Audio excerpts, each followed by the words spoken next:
Hello everybody, नमस्कार दोस्तों। कैसे हो सभी? आप दुरुस्त और तंदुरुस्त होंगे और अपने घर में स्वस्थ होंगे और एएलएम एसए जीएसओ जेई डब्ल्यूपीओ में लगने के लिए तैयारी कर रहे होंगे।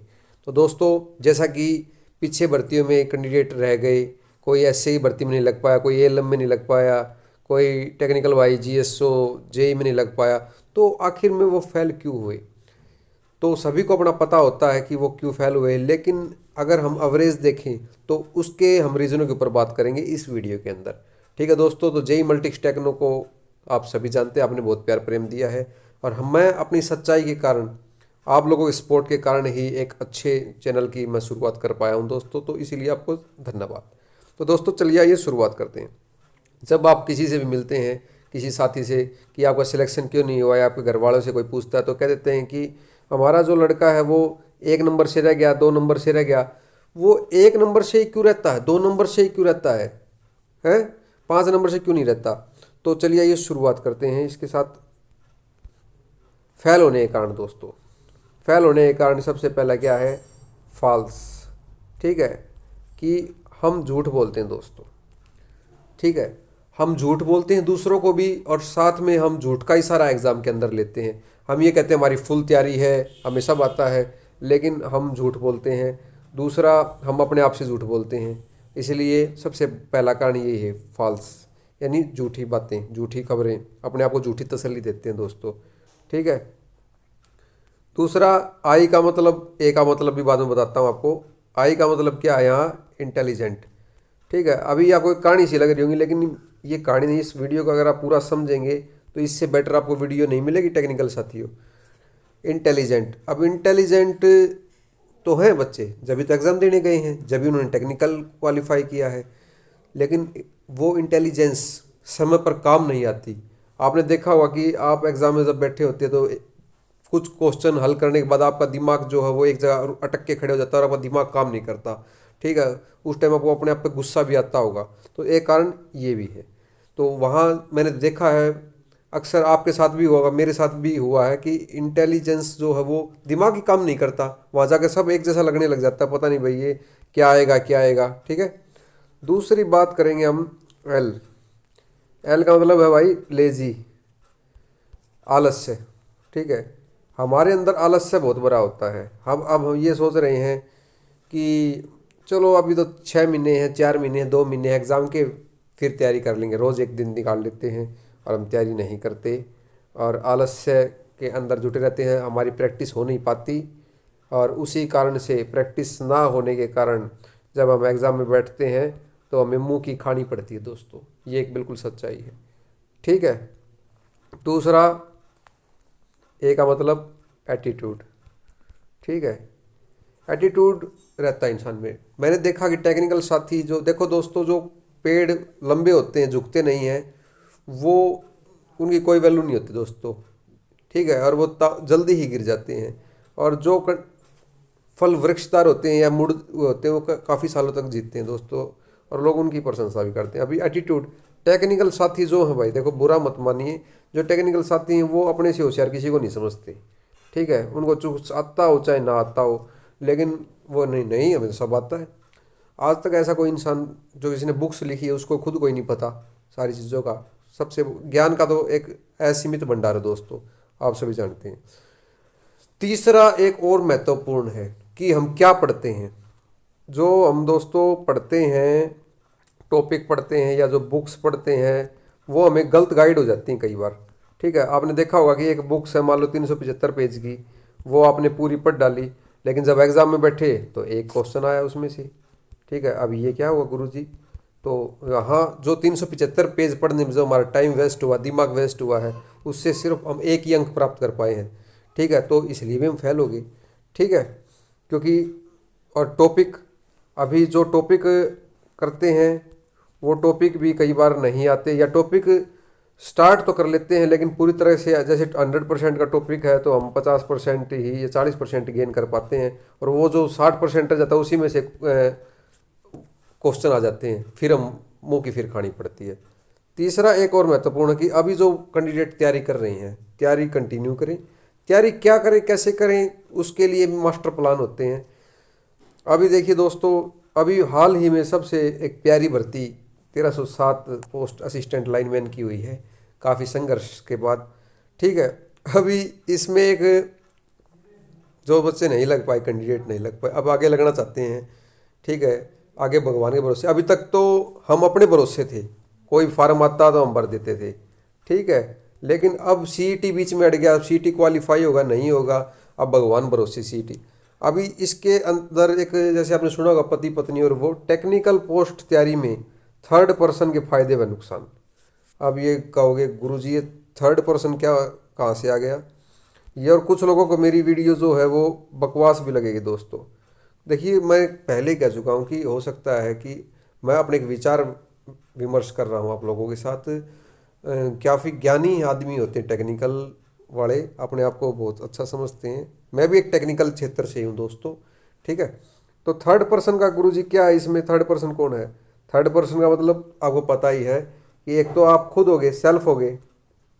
ठीक है, अब एक तो सेल्फ खुद हो आप, और दूसरी तीसरी क्या है, तैयारी है, सॉरी दूसरी तैयारी है। अभी तीसरा इसके बीच में कौन आ गया? ठीक है, अभी दोबारा से मैं क्लियर करता हूँ, देखो अच्छी तरीके से। यहाँ पर देखो, आप एक तो खुद होगे भाई, खुद होगे, और यहाँ पर आपकी तैयारी होगी टेक्निकल, जो आप तैयारी एग्ज़ाम की कर रहे हो, तैयारी एग्ज़ाम की। अब यहाँ पे बीच में जो आ गया है वो हो थर्ड पर्सन। अब थर्ड पर्सन आप समझ सकते हो, कोई भी आ सकता है। थर्ड पर्सन किसी की ज़िंदगी में कोई हादसा भी हो सकता है, या थर्ड पर्सन पर्सन की जहाँ बात कर रहे हैं दोस्तों, तो वहाँ पर कोई लड़की भी हो सकती है, तो वहाँ आप लड़कीबाजी करने लग गए, या कुछ और प्रेम प्रसंग में उलझ गए, तो तैयारी का समय लग नहीं पाया, फिर एग्ज़ाम में बैठते हैं। और आजकल सरकारी नौकरी की वैल्यू भाई, लड़कियां भी सरकारी नौकरी देखती हैं, घर वाले रिश्ते वाले भी सरकारी नौकरियां देखते हैं, आप सभी जानते हैं कि कितनी रिस्पेक्ट होती है। तो थर्ड पर्सन एक तो ये आ गया। अभी एक और भी है भाई, थर्ड पर्सन का फ़ायदा नुकसान की बात कर ही रहे हैं तो हम। ठीक है, अभी कुछ बच्चे जो हैं वो सेल्फ तैयारी करते हैं, खुद तैयारी करते हैं। अरे यहाँ पर क्या करते हैं, खुद हो गए, और साथ में एग्ज़ाम जो आपको क्रैक करना है वो हो गया। बीच में आ जाता है कोचिंग। एक कोचिंग वर्ड है, आप देखते होंगे कि कोचिंग, कोचिंग लेने से फ़ायदा होता है नुकसान होता है दोस्तों। अभी मैं इसका आपको आंसर बता देता हूँ, सीधी सी बात में क्लियर सी करता हूँ, ज़्यादा घुमा फिरा के मैं बात करता नहीं। कि कोचिंग दोस्तों होती है, अभी मान लीजिए कोई मेडिसिन है दोस्तों।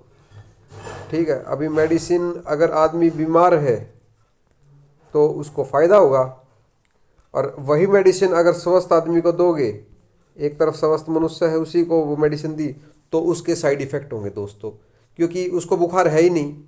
और जिसको बुखार है उसको पैरासीटामोल है या जो भी है बुखार की दवाई वो काम करेगी, उसका बुखार उतर जाएगा। लेकिन जो स्वस्थ आदमी है उसके साइड इफ़ेक्ट करेगी, क्योंकि उसको बुखार ऑलरेडी नहीं है। तो कोचिंग की भी यही बात है दोस्तों, कि जिन का बेस कमज़ोर है या पढ़ नहीं पाते या टाइम नहीं लगाता, तो वो दोस्तों अपनी बुक्स पढ़ें भाई। सेल्फ स्टडी से बड़ा गुरु कोई नहीं है, तो आप अपनी सेल्फ स्टडी करें दोस्तों। किसी के कोचिंग के चक्करों में बिल्कुल ना पड़ें, वैसे आपकी मर्जी है, आपकी सहमति है। क्योंकि कोचिंग सेंटर कोई भी होता है वो अपने नोट्स रखता है, वो अपनी प्लानिंग रखता है, अपने फॉर्मूलेज रखता है, वो एग्ज़ाम में कोशिश रहती है कि एग्ज़ाम में आ जाए। लेकिन आजकल जो टाइम देखा गया है एसएससी के अंदर, एग्ज़ामों के अंदर, उनका पता नहीं कुछ क्या दे देते हैं। तो कोचिंग सेंटर में पढ़ा हुआ, और एक बात और भी कि उसके डिसएडवांटेज ये हैं कि जब तक आप कोचिंग लेते हैं तो आपको वही बातें याद रहती हैं। मान लीजिए कोचिंग सेंटर में आपको 1000 क्वेश्चन करवा दिए दोस्तों। ठीक है, अब कोचिंग सेंटर ने कर दिए और उसमें क्वेश्चन आए 6। ठीक है, आप तो कहोगे, कोचिंग सेंटर वाले को कहोगे कि सर मेरे तो 25 में से 6 ही क्वेश्चन आए जो आपने करवाए थे, और कोई गारंटी नहीं कि आपको भी याद रहेंगे वो। तो लेकिन कोचिंग सेंटर वाला कहेगा मैंने जो कराया है वो तो 6 आए हुए हैं। लेकिन आपका तो नुकसान हो गया ना। अगर आप सेल्फ पढ़ते हैं दोस्तों, अपनी मर्जी से पढ़ते हैं, टेक्निकल पढ़ाई आपने की है, ये कोई विदेश की पढ़ाई तो है नहीं। यहाँ पर आपने देखिए आईटीआई की है तो 2 साल आप आईटीआई में भी गए होंगे, वो आपने यही सिलेबस पढ़ा है, बेसिक सा सिलेबस है। पॉलिटेक्निक की है दोस्तों, ठीक है, पॉलिटेक्निक आपने की है तो वहाँ से भी आपने 3 साल किए हैं, बीटेक की हैं तो भी किए हैं, तो वहाँ 3 साल आपने कोई गन्ने या गेहूँ नहीं काटे दोस्तों। ठीक है ना, वहाँ आपने पढ़ाई की है। जब आप वहाँ अगर वो अपने चैप्टर क्लियर नहीं कर पाए तो यहाँ आप क्या कर लेंगे। तो कोचिंग का तो सिर्फ एक बहाना होता है। और देखिए दुनिया के अंदर सारे अपने देखो दो पैसे कमाने के लिए बैठे हैं भाई, चाहे दुकानदार हो चाहे कोचिंग सेंटर वाले हों। देखो सबका अपना अपना पर्पज़ है। मैंने वो एक एग्जांपल के थ्रू बता दिया। अगर कोई व्यक्ति बीमार है तो दवाई उसको काम करती है। अगर आपका बेस मजबूत है और आपको ये लगता है कि हाँ मैं सेल्फ स्टडी कर लूँगा, अगर 2 घंटे पढ़ लूँगा, बुक्स ही तो हैं जो आपने पहले पढ़ चुके हैं, वही बुक्स तो हैं, फिर दोबारा आपको रिवीजन करना है, नया तो कुछ है ही नहीं। ठीक है, अगर आप अब एएलएम के अंदर बीटेक की किताबें का सिलेबस पढ़ोगे तो उसका कोई फ़ायदा नहीं है। और तो यही बात मैं बताना चाह रहा हूँ कि जिसको ज़रूरत है वो कोचिंग लो, और जिसका अगर जिसका पहले परसेंटेज अच्छी रही है और पहले पढ़ाई में अच्छा रहा, वो रिवीजन कर लो, सेल्फ स्टडी कर लो, उससे बढ़िया तो कोई है चीज़ ही नहीं है। ठीक है, तो इसीलिए थर्ड पर्सन की एंट्री आपके जीवन में फ़ायदे भी ला सकती है और नुकसान भी ला सकती है। वो अब आपकी मर्ज़ी होती है दोस्तों कि आप थर्ड पर्सन को आपकी तैयारी के बीच में आने देते हैं या नहीं आने देते हैं। ठीक है ना, तो थर्ड पर्सन आपकी ज़िंदगी को बदल भी सकता है। देखो दोनों तरीके से ही बदलेगा थर्ड पर्सन। या तो आपको झमेले में डाल देगा, आपका सिलेक्शन नहीं होगा, या आपका सिलेक्शन हो जाएगा। तो वो आपके ऊपर डिपेंड करता है दोस्तों। मेरा मकसद किसी की बुराई करना नहीं है दोस्तों। अगर इसको कोई वीडियो को देख रहे हैं साथी तो अपने दिल पे ना ले। मैंने सिर्फ एडवांटेज और डिसएडवांटेज बताई हैं दोस्तों। ठीक है ना, तो मैं किसी चैनल का सपोर्ट करता हूँ, ना ही मैं किसी एकेडमी का सपोर्ट करता हूँ दोस्तों, और ना मैं उनकी बुराई करता हूँ। मैं जो रियल है, जो मेरा मकसद है कि जो टेक्निकल साथी हैं वो लगें, सिलेक्शन ले। वो सिलेक्शन कैसे लेंगे, जब वो पढ़ेंगे, अपनी तैयारी करेंगे, एग्ज़ाम को क्रैक करेंगे तो वो अपने आप ही लग जाएंगे। ठीक है, ये नहीं है कि कुछ बच्चे अपनी मर्जी से लगे, शरीक कोई और ले रहा है, तो ये ऐसा कुछ भी नहीं है दोस्तों। तो यहाँ पर टेक्निकल साथी का अदर जो क्राइटेरिया उसमें वो कमज़ोर होते हैं, आपको पता ही है। ठीक है, और खाली इससे भी बात नहीं बनेगी। कभी ये सोचो आप टेक्निकल के सारे हम लग जाएंगे। अब टेक्निकल के अंदर आप ये देखोगे कि मान लो 100 क्वेश्चन आ गए सपोज, उसमें से 25 क्वेश्चन दे दिए टेक्निकल के, बाकी 75, 25 के 25 तो कोई सूरमा ही होगा जो ठीक कर देगा। 25 में से 20 ठीक कर दिए मान लो आपने, लेकिन बाकी 75 क्या होगा, वो ही तो करना पड़ेगा। तो अपनी मैथ, इंग्लिश, रीजनिंग, जीके जो भी आप पढ़ते रहें, अच्छी प्रकार की तैयारी करें, प्रैक्टिस सेट निकालें दोस्तों। तो मेरा मकसद तो यही है, ना तो अपने को आम बेचने, ना कीड़े बेचने, ना कोई भाई अपना सिस्टम जो भी पढ़ाई लिखाई का बेचना। अपना काम है सिर्फ लोगों को जागरूक करना और उनके मार्गदर्शन करना, और उनको भगवान को तरक्की दे, सभी को तरक्की दे। ठीक है दोस्तों, तो एक नेक्स्ट वीडियो में मिलते हैं। धन्यवाद दोस्तों, नमस्कार, राम राम।